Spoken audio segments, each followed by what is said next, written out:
Bago pa man ang utusan ni President Ferdinand Marcos Jr. at ng Department of Energy na tutukan ng problema sa basura matapos ang nangyaring pagbaha ng basura sa Parañaque.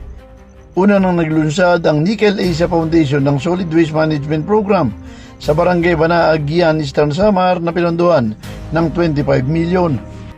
Kabilang sa pinaglaan ng naturang pondo ay ang pagbili ng mga kagamitan para sa itinatayong Giwan Resource Extraction, Ecocycling and Neutralization o Green Facility. Ganap lang operasyonal ang pasilidad na nagpoproseso ng nabubulok na basura upang maging compost at organikong pataba, habang ang mga recyclable at non-biodegradable na materyales ay gagawing eco-bricks at iba pang produktong maaaring muling magamit.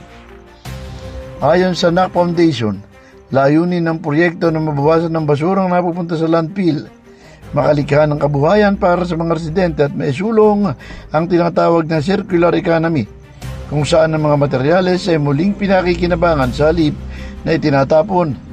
Dagdag pa ng foundation, ang wastong pamamahala ng basura ay hindi lamang tungkol sa pagtatapon ng mga ito, kundi sa pagbibigay ng bagong halaga at oportunidad para sa komunidad.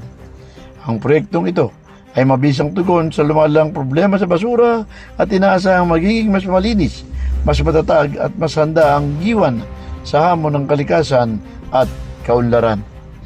Felix Tambongko, The Observer News, DWRB 103.9 News FM. Ikaw ang una.